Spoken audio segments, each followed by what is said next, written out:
Welcome to the Gita in Action podcast.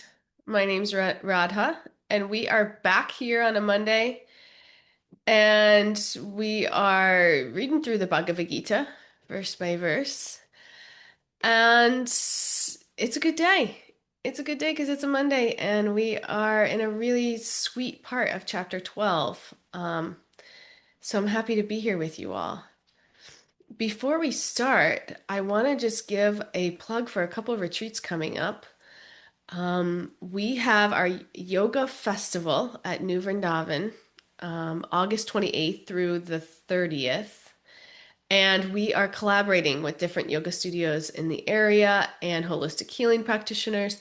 And we have like a whole schedule of events. The whole weekend, there's different class. It's like a choose your own adventure kind of retreat. So there's lots of different offerings. And then there's some that we all come together for. And we'll be using all the space up there by the lotus pond and the palace, and it will just be really sweet. So the registration is open for that, and there's just limited overnight accommodations available. You can come for a day, you can come for the whole weekend. So check that out on our website, consciouscollectivelife.org. It's official, we have a website. And also the Guatemala retreat is November 7th through the 14th. That's also on our website now. You can check that out. It's a women's retreat. We'll be doing yoga every day. We'll be doing cacao ceremonies and fire ceremonies, and we'll be weaving with the locals and having lots of connective bhakti sessions as well. Kirtan, we have a private chef, and it's all very affordable. Everything is very affordable. We are a nonprofit organization, and we do this to help people feel more grounded and connected and uplifted. And if you want to come to a retreat and you can't afford it, reach out to me and we can try to figure something out because we also have donors who help us. So that's the plug for the retreats. And there's also a pilgrimage in February, which isn't up on our website yet, but will be very soon. So consciouscollectivelife.org. That's our website. And feel free to reach out to me with any questions. Okay, so we are starting in chapter 12 today. A really sweet section. Before we do that, Hopi, would you like to say our prayers for us? Yes. Amidanapurandyasa Yamanjanashalakaya Chakshurunmilitam Yana Tasmai Sri Namaha Vanchakalpa Krishna Namam Vishnupadaya Krishna Prasthaya Bhutale Srimate Bhaktivedanta Swabhamini Pinani Vanchakalpatribhishta Kripasindhiveva cha Patitam Pavanavenu Vaishnavevayo Namah Jai Sri Krishna Chaitanya Prabhu Nityananda Shri Advaita Gadada Srivasadi Gaur Bhaktavinda Hare Krishna Krishna Krishna Hare Hare Hare Rama Hare Rama Rama Rama Hare. Oh, nice. Thank you. So we are coming up to this section in the Gita. We'll start with 8, verse 8 today. And the next few verses are going to talk about the various stages of bhakti. Um, and this is really sweet because one of the most important principles in helping someone grow is that if you want to take someone somewhere, you first have to meet them where they are, right? Good teachers understand this. Parents understand this. Good leaders understand this. And Krishna understands this. And this is one of the many reasons why the Vedic tradition is considered such an advanced theology. It's because of this multi-level approach. It clearly establishes the ultimate goal, the highest level of spiritual consciousness and love for God. And it also offers many different levels of practice for people at different stages of growth. So the goal is one, but the steps toward that goal are many.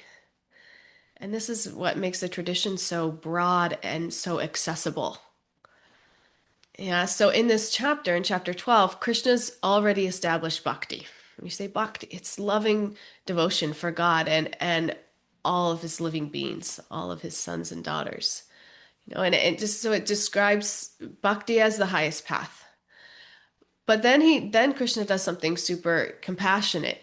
He starts kind of like lowering the ladder, the bhakti ladder down for us, and offers many different rungs of which we can start our journey, depending on where we are, how much help we need. Because he recognizes that not everyone is going to be able to immediately live in this just like constant spiritual bubble of constant remembrance of God. So instead of saying, yeah, you don't fit the bill, you're not quite ready to be a bhakta. Krishna offers multiple entry points. And that's what we're going to learn about in this next section. It's 8 through 12. We're gonna go through we're gonna talk about the highest goal, and then Krishna's gonna say, but if you're not quite ready for that, you can do this. And then he's gonna say, if you're not quite ready for that, you can do this. And it's really sweet and compassionate and hopeful for us because no matter how degraded you think your consciousness might be, Krishna's got a place for you to start on your spiritual journey. And that's mercy. Yeah, because there's often a gap between this ideal and where we honestly are, right now. And in spiritual life, we don't pretend that that gap doesn't exist. Actually, we embrace that gap. Where we are is where we are. And so much of spiritual life is about being honest about where we are before we can even think about being anywhere else. And so that he's not asking us to be perfect overnight. He's just asking us to keep moving towards him. So that's what these next few verses are. Krishna's going to walk us through this ladder of devotion, step by step. He's going to show us how anyone at any stage of life can begin connecting with him and gradually awaken real love for God. It's the progress that brings perfection. And this is really reassuring because if Krishna is this compassionate towards us, we could be a little bit more compassionate towards ourselves, wherever we are, whatever we have time for, whatever. Krishna really, he lowers the ladder. Wherever you are, he gives you something because he loves us. Yeah, that's his mood. And so that's something to learn from. So we're going to start with text 8. Start with text 8. I will share my screen.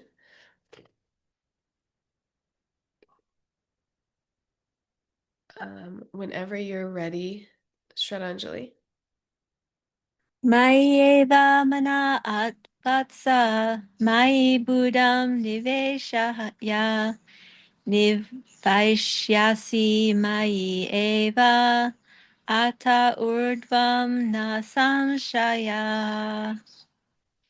Just fix your mind upon me, the Supreme Personality of Godhead, and engage all your intelligence in me. Thus you will live in me always, without a doubt. Thank you. So Krishna here is describing the highest level of devotion. And that is fix your mind on me. Engage your intelligence in me. Live with me always. And when we say Krishna, this is a name for God. It means all attractive. So, and Krishna is narrating. There's in this story of the Bhagavad-gītā, he's having a conversation with Arjuna on the battlefield. And he's teaching him. all about spiritual life.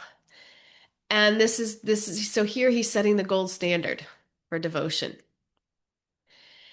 And um that is the highest level is fixing your mind on me, engaging your intelligence in me, living with me always. And this reveals such a profound psychological truth, and that is that we don't really live where our body is. And we live where our mind is. We've all experienced this. We could be sitting in a beautiful home, having a nice dinner, we have a successful career. But if the mind is trapped in anxiety and resentment, addiction or fear, that's where we actually are. An addict may be physically at work or at home with the family, but mentally they're living with that object of addiction. And because the mind lives there, there's no peace. So the Gita is teaching us this same principle spiritually. If our mind and intelligence become absorbed in God, then internally we're with God, even in this material world. And to do this, we gradually have to reconceptualize our understanding of reality itself. In spiritual life, it's not just a destination. It's not just like, where am I going to go after I die to give me a little bit of solace? You know, it's about gradually realizing that God's presence is already everywhere. And this happens as our consciousness becomes purified. We start appreciating that the entire world is already permeated with Krishna's energy and presence. And when we become increasingly conscious of him within this life, we begin realizing I'm already with him, no matter where I am. It could be in a jail cell, and you could be with Krishna. It's quite liberating. It's like we don't have to try so hard to obtain our own happiness. It already exists within us. We just have to look inside. It's there because Krishna's inside us and everywhere around us. So attaining God means absorbing our consciousness in him. And if our consciousness is absorbed somewhere else, then that's where we'll experience life from. And honestly, for most of us, this is the battle. The mind is mostly absorbed in material energy. And it's mostly and it's and the nature of the mind is that it's never satisfied with the world. And especially not satisfied with our current position in it. And so we're like constantly escaping into these fantasies. You turn on Instagram, it's like the first thing you do is go away into a fantasy. You see somebody with a perfect house or a perfect body or a perfect family, or a celebrity with an insane skill. And we're just like in that fantasy world. Like how will I achieve that? How will people admire me? How will I become successful? There's so many like Instagram influencers now that are constantly teaching you, how you can do this and make money, and it's like it's crazy and it's like addictive. And these fantasies, they reveal something important for us. They reveal the stories that we tell ourselves about ourselves. And they reveal our current definition of happiness, what we're kind of attracted to. Let me flip that on. That it's telling us our current definition of happiness. And our definition of happiness reflects our present consciousness and our level of spiritual development.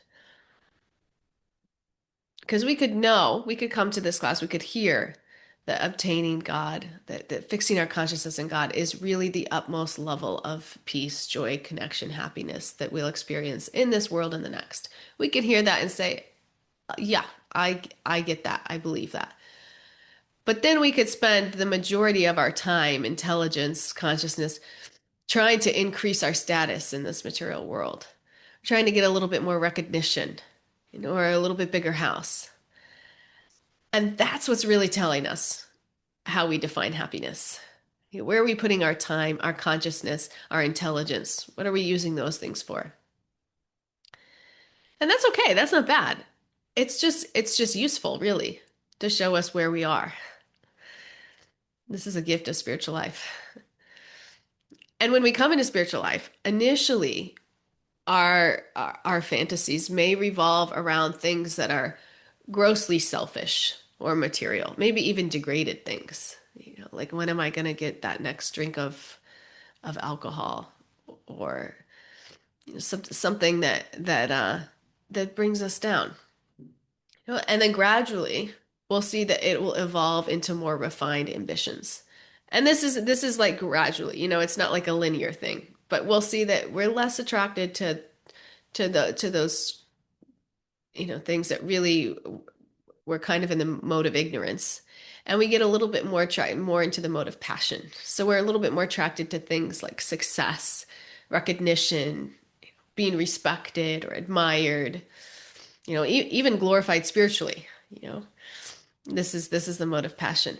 And then as we climb up, as we become purified, as our consciousness becomes purified, we slowly become more God-centered. Instead of thinking like, how will I become great? We start our fantasies are more like, how will God be pleased with me? How can I serve more sincerely? How can I help others connect to him? And as we see this shift in our own life, this is spiritual advancement.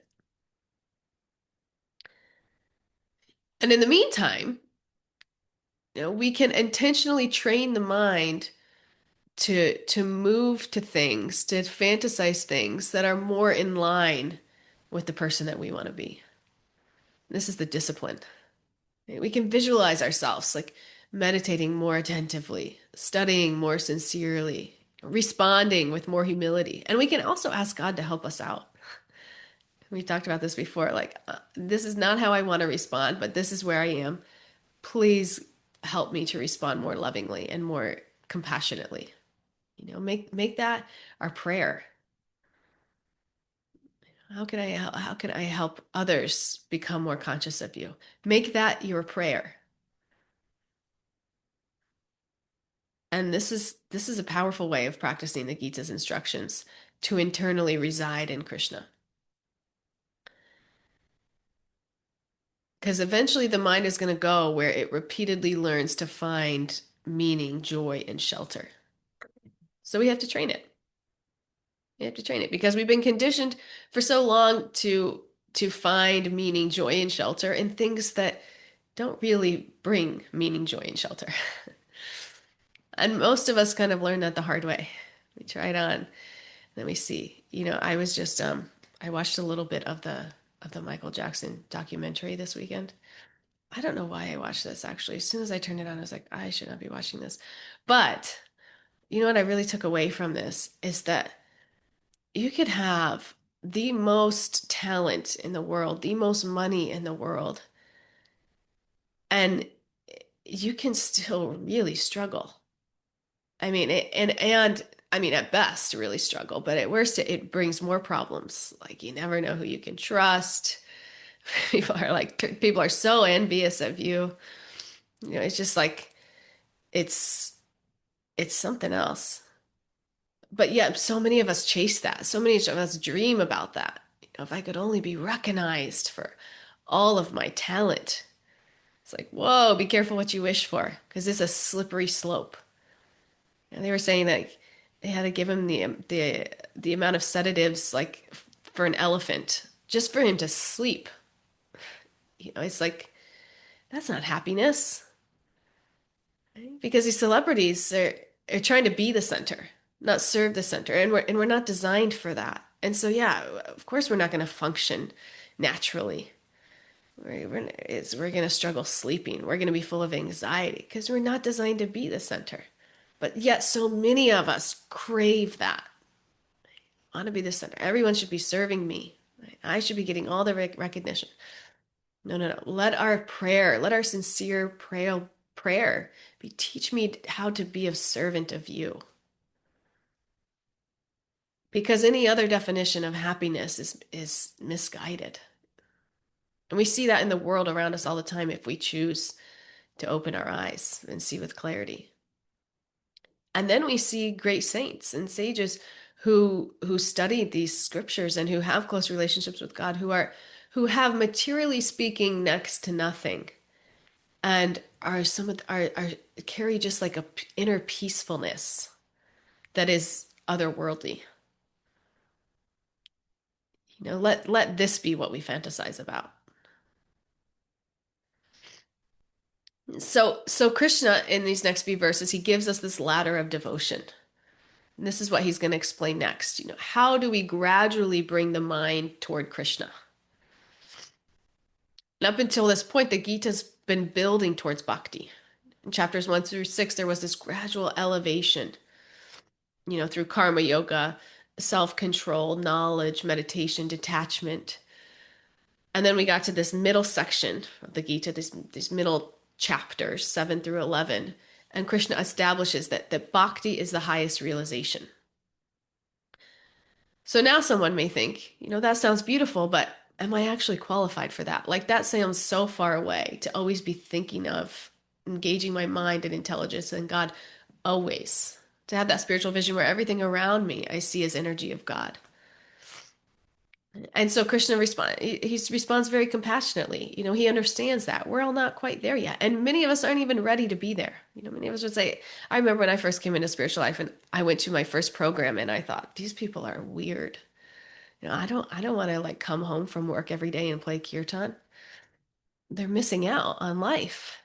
And that's okay too if you feel if like some part of you is attracted, but another part is like, that's a little bit much for me. No problem. Just be wherever you are. Bhakti can be practiced at different levels. And that's what Krishna extends for us. So this verse gives us the highest rung. Fix your mind on me always. And then as we go through the next verses, we'll go to the lower rung. If you can't do that, do this. If you can't do that, do this. Because Krishna, again, never asks for perfection overnight. He's just asking for sincerity, direction, a willingness to keep moving towards him. So let's move on to the next rung. Okay? Understanding that this highest rung is always thinking of God. And we've seen this like in Prabhupada, who came over here to bring this knowledge, came to the West to bring this knowledge. He left Vrindavan, he left these holy cities, but he was always in Vrindavan consciousness. His mind was always in Krishna. This is an example for us. Okay, so should we move to the next one? We all know the gold standard, right? We could all repeat the gold standard, the highest rung of the ladder. At the end of these couple classes, at the end of this week, you should know the whole ladder and be able to just say, this is the ladder. Wherever you are, there's a place for you. This is bhakti. It's all inclusive. Does anybody want to share anything before we move on? Are you guys also relieved that bhakti has so many options for us and is so all inclusive? I'm so relieved. Hare Krishna, can I share something? Yes, please. Yeah, as you were sharing this, I was just thinking of how especially me, I was speaking of me, I spend so much time dwelling on how the grass can be greener on the other side Mm, versus, kind of maybe taking some time to reflect. Like you said, there's a ladder and I can start where I am. And I feel like I have to spend and still do spend so much of my time saying, once I have this, once I reach there, then maybe I'll be able to, work on my spiritual life or this or that. And that really resonated with me. Yeah, I just want to mm. share that. Thank you. Thank you for sharing that, Poppy. And I think that's so relatable. And that's where we like bring our material conditioning into spiritual life. Because it's just our conditioning to think that once I have this, then my life will really start. And that's okay.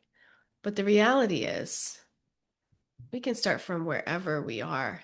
And if we're committed and we're sincere and dedicated to the practice, Krishna will bring us wherever we need to be.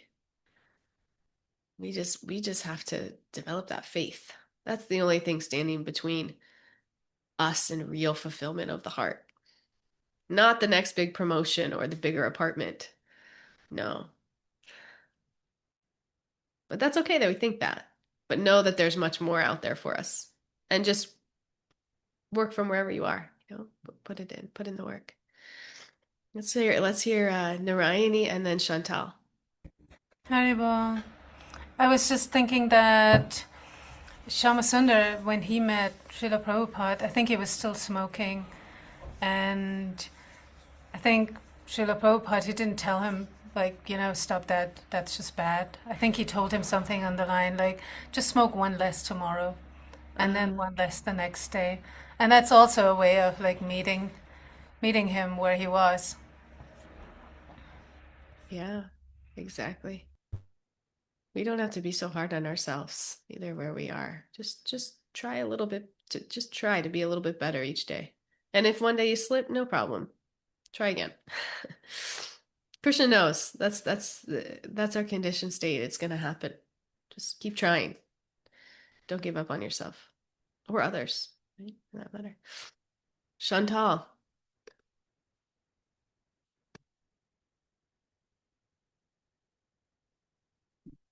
Are you Chantal?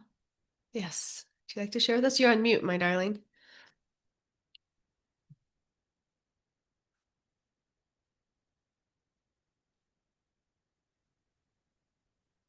Chantal? Can you hear me now? Oh, there you are. Yes, can Oh, hear you no. now.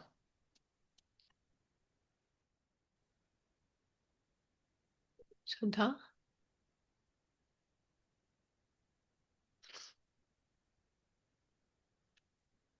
Oh, I don't know if it's your service isn't good, or maybe my service isn't good, but it's freezing. It's like not, Chantal, can you try again? Hmm. It's like we can't hear you at all, but I can see your mouth moving, but also the screen is freezing a little That bit. Oh, is that is better? that it? Yes. Okay, great. Okay. So for me, I found in my life exactly that, right? When I achieve my business and I get it established, I will be able to return back to my spiritual practice. When I get the kids settled in for school this year, I'll be able to meditate at 5 o'clock. When I find time in my life, I will connect more with God. And over this last year, I've realized it's not about finding time. It's about making time. So letting go of if I achieve this, then I can do that. And then bringing in what you spoke about last meeting. Where can I serve you, even if I don't have the time to sit and do 108 repetitions on my japa? How can I serve you, maybe by even opening the door for someone behind me? This is the new revelation that has come to me, and is exactly why I'm here now. I don't have time for this. I specifically woke up early, got in my car, and got to my place where I teach so I could be here. And I'm making that time, even if it's in between everything else I'm doing. Yes. So nice. Thank you for sharing your realization. And once we have that strong desire, Krishna will give us the time. We just have to have the strong desire. Thank you. Any other shares before we move on? Okay, we'll move on to 12:9. Atachitam samadatum nasaknoshi mai stritram abhyasa yojena tato mam ichchaktum dhanajaya. My dear Arjuna, O winner of wealth, If you cannot fix your mind upon me without deviation, then follow the regulative principles of Bhakti Yoga. In this way, develop a desire to attain me. Thank you. So this is the next rung of the ladder. In the previous verse, Krishna described the highest level. Fix your mind on me always. But now, he's saying, I recognize most of us can't do that. Most of you can't do that consistently yet. No problem. Practice sadhana bhakti. Practice sadhana bhakti, and your desire will develop. If we gradually, put in the time to just like Chantal was saying, wake up 10 minutes earlier so that you can meditate for an extra 10 minutes. Develop a little bit of discipline around your practice. Develop a little bit of discipline around your life. Be letting go of things that don't serve your practice so much. Maybe going to bed a little bit earlier. Maybe giving up some addiction that or and maybe just like Narayani was saying, maybe just one less cigarette a day. Just put some parameters, just a little bit of discipline. This is the next rung of the ladder. And through that we'll gradually develop the desire to attain him. Because most of us already have so many desires. Comfort, success, recognition, security, pleasure, control, just goes on and on. But the deep desire to truly know Krishna, for most of us, this is still developing. And this is okay. Krishna says, practice anyway. And here Arjuna is called the conqueror of wealth because as a warrior, he's acquired riches through battle, right? But Krishna's subtly pointing towards a much higher kind of wealth. And that is that the greatest wealth is attraction to God. Because if you think about it, at the time of death, like we're all saving for, when we're into retirement and we want to have a nice savings account so that we always, have security. But if we think about it at the time of death, when we really get to that point, there's no amount of money or beauty or status or achievement that can actually save us.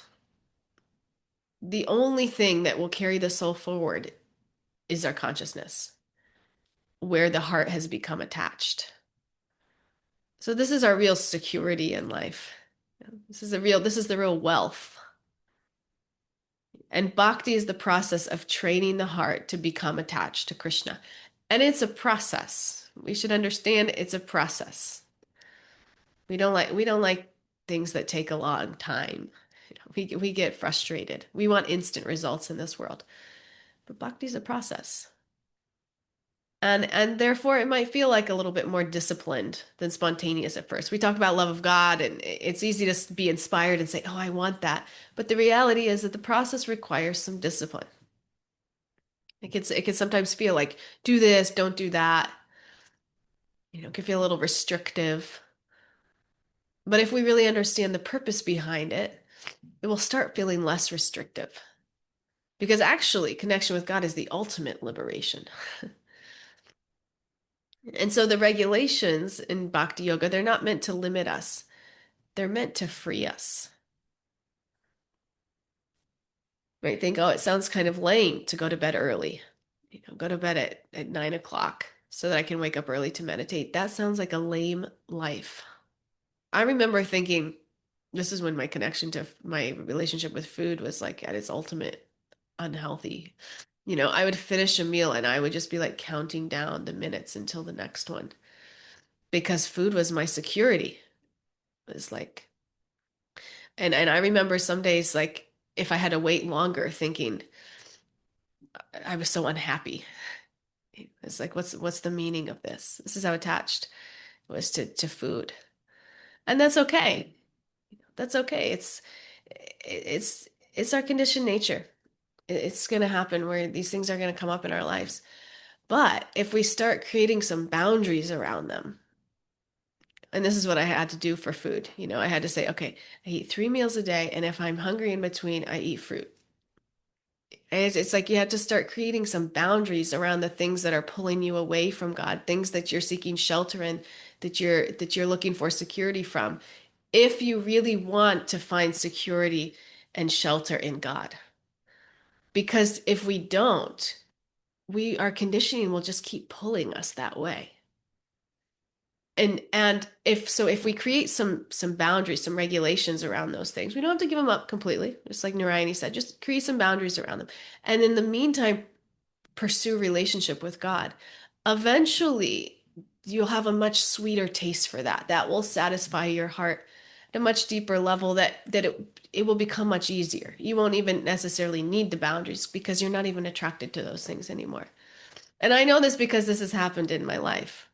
I've tried every diet known to man, but it wasn't until developing a higher taste that I can really go like a whole afternoon without eating and not even think about it. Because it doesn't give me the shelter that it once did. This is what spiritual life can do for it. This is how spiritual life liberates you. It might feel like restriction at first, but it's actually liberation. Liberation from yourself, from your mind.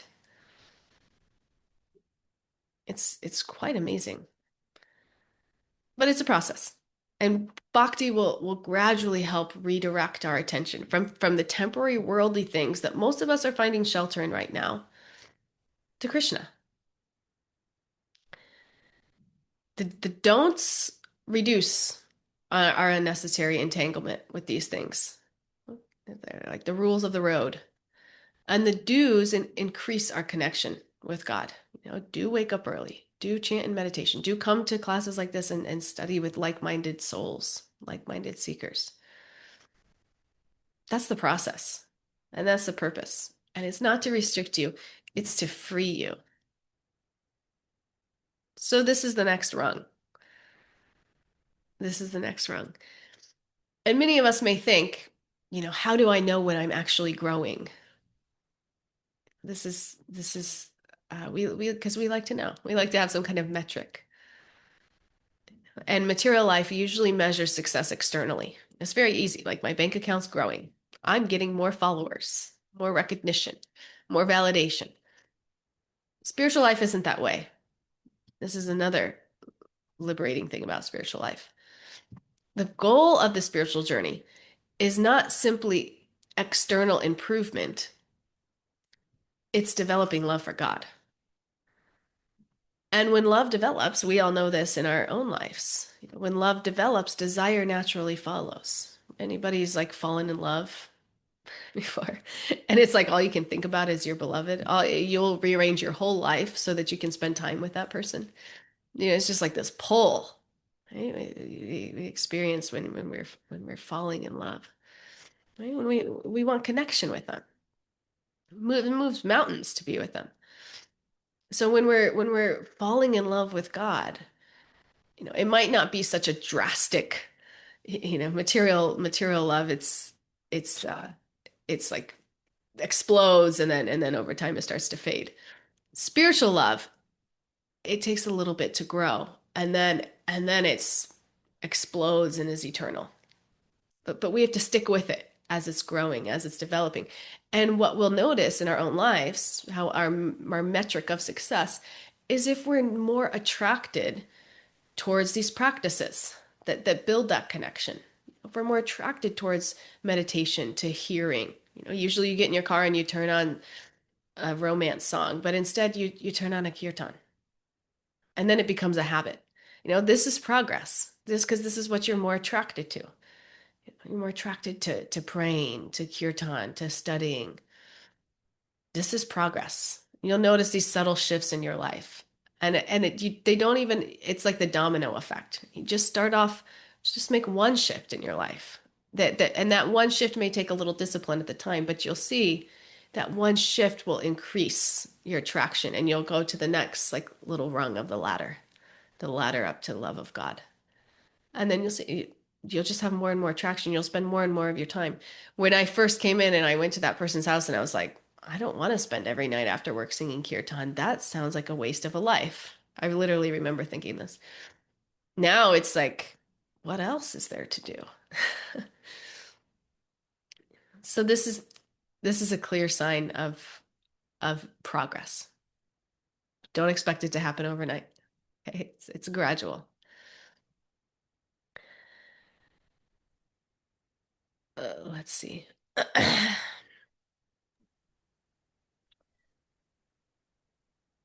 And if we understand that the process is gradual, it will protect us from getting distracted by external results.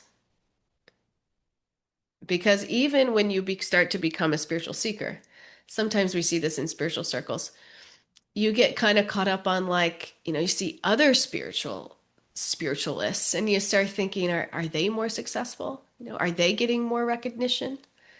Why does their spiritual life seem more blessed than mine? Or like, why does the guru give them more attention than me? And it's like, before we know it, we're measuring spiritual success materially. So we have to be careful of that pitfall. It's not how prosperous or how impressive am I. You always have to come back to this question: is my attraction to God genuinely increasing? Do I genuinely want to remember him more? Do I genuinely want to be more humble? Do I genuinely want to have more love for others and serve others more selflessly? Is my taste for bhakti growing? This is the real progress. Don't get tricked into Instagram, even when you get on and you see, you know, all of the great teachers out there doing great things, or all of the great spiritualists out there doing super spiritual things, and you think, I'm not doing that. That's our material conditioning. We have to go back and say, am I more attractive? Am I trying to be more selfless? Is this what I desire for my life? Because it starts with a desire. Once that's all you need. All you need is that genuine desire, and Krishna will make all the arrangements. But if your desire is fame, recognition, achievement, even in spiritual circles, Krishna will give you that too. That's how loving our God is. But you'll have to learn the hard way that that's not actually what I wanted. So be careful what you desire. And that's the practice, purifying our desires. And in the meantime, if we get success or influence, in our service, prosperity, they can be used in Krishna service.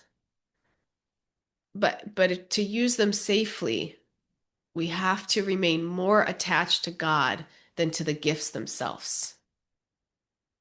And Krishna, if our desire is sincere, to develop love and relationship with God, he'll give us the amount of medicine that we need. He won't give us so much success or influence, or that we hang ourselves. No, because he knows. Even if our desire is sincere, but we're still a little bit confused about what brings us happiness. So he helps us out. Trust in this. Otherwise, our gifts will slowly replace the goal. And then it's like, what was the point anyway? So this is the power of what we call sadhana bhakti, this practice of bhakti. Sometimes we'll chant because we know we should. We'll hear philosophy because it's good for us. We show up because we're trying to stay grounded. But over time, as we repeatedly bring the mind back to God, we'll begin experiencing this deeper kind of peace and joy and nourishment. And gradually, the practice will stop feeling forced. It'll stop feeling like it takes so much discipline. Eventually, attraction will just naturally awaken. And we'll rise to that level that we talked about in the last verse, where it's just natural for us to always think about God. The mind and intelligence is always in God. And we feel peaceful and uplifted. Like we don't need all of our other temporary shelters of the material world. This will happen for us in this life, and that is God consciousness. So ultimately, the real taste of bhakti, or the real test of bhakti, is taste for bhakti.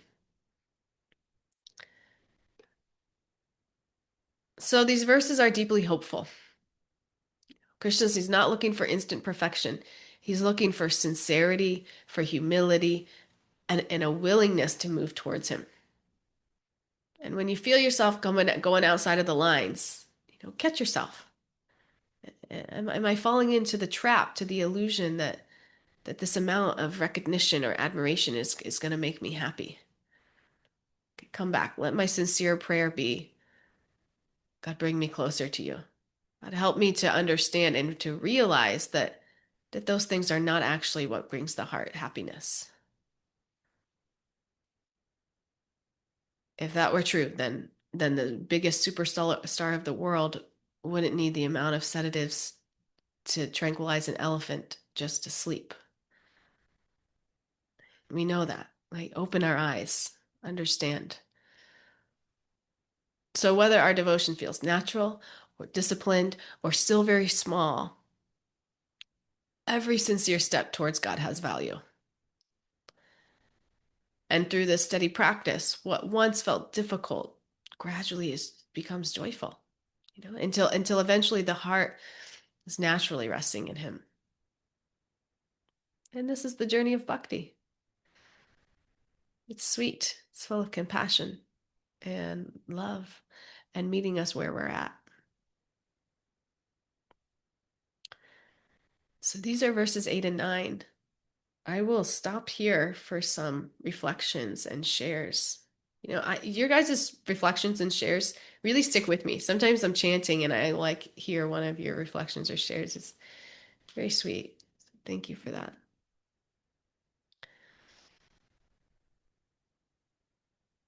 Would anybody like to share? Shraddhanjali, Kalachandji, you guys have some wisdom nuggets for us?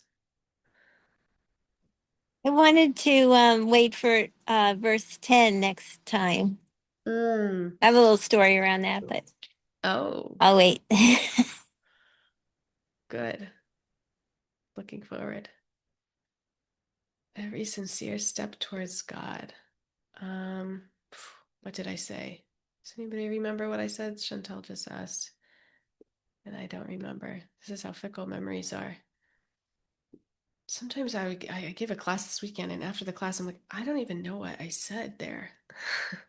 So good too. And as I was writing the sentence down, the last word just disappeared out of my mind. Every sincere word God is. I don't think it was successful. Sincere step towards God. I'm gonna rewind this video. It was great. Okay, yeah, maybe do that. There's certain things that people say sometimes, and it really sits with me, right? To use blessings from Krishna, right? Whether your blessing was your desire for power, recognition, or fame, use them safely when he gifts them to you, because you're gonna get what you ask for. Mm-hmm. But do it safely, do it mindfully to bring others to Krishna, not to abuse or to find attachment to those desires or blessings. And that's what I got out of that little bit. So that's a reflection I have from what you just said. Wow, really nice. And I guess to expand upon that and why that sits is because right now I am trying to build community in a place that is not, I don't want to say not kind to yoga or yoga philosophy or to the belief in Krishna or to God, because there's a lot of belief in God where I live. But that's exactly it. It's a lot of belief in traditional Christian valued God. So to build community and bring people together here to study, love Krishna, to practice yoga, whether it's the Raja yoga path with asana, meditation, breath work, self-study, or bhakti, where I would like to lead kirtan and sangha and study just like this, it's difficult. But I'm starting to build community. So that sentence, what you had said, is a reminder to me that as I build community, whether it's 3 people in this room or 35 people in this room, I'm doing it for Krishna. I'm not doing it for my own selfish gain, because we know in spiritual circles, like you said, we can lose the path and get attached to that. Yes, I'll leave that there. Yeah. Perfect. And that's the biggest pitfall, is because then those gifts become a detriment to our progress. They take us off track, and we lose sight of even where we were going in the first place. So that's so important. Have those gifts, give them back to Krishna. And can I just say, Chantal, it's a beautiful desire. And one of the ways too is to work on yourself, because then you become more attractive to others because Krishna's shining through you so much more. So it's like that two-way thing, working on yourself will bring in more people. And as people come in and you're trying and have a desire to serve them, and it will just churn the nectar, Sorry, it's raining here very heavily. No worries. Exactly that. That's why I'm here. Because if I'm going to lead humbly, I need to continue to study. And I mean, I've never given up studying, but I need to study more. Yeah. Yeah, we need that. This class is like my accountability. I felt the same way when I was studying yesterday. It's like, oh, that's it. We give our gifts back, and we pray that the fruit of our gifts is love of God and love of God for others. And that's it. and that's perfection. Anybody else?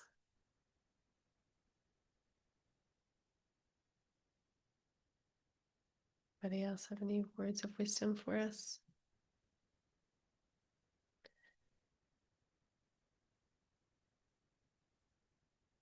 Jennifer, Mariah, Katie.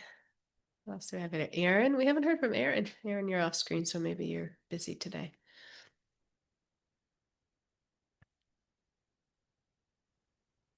Okay, my friends. Quiet crew this morning.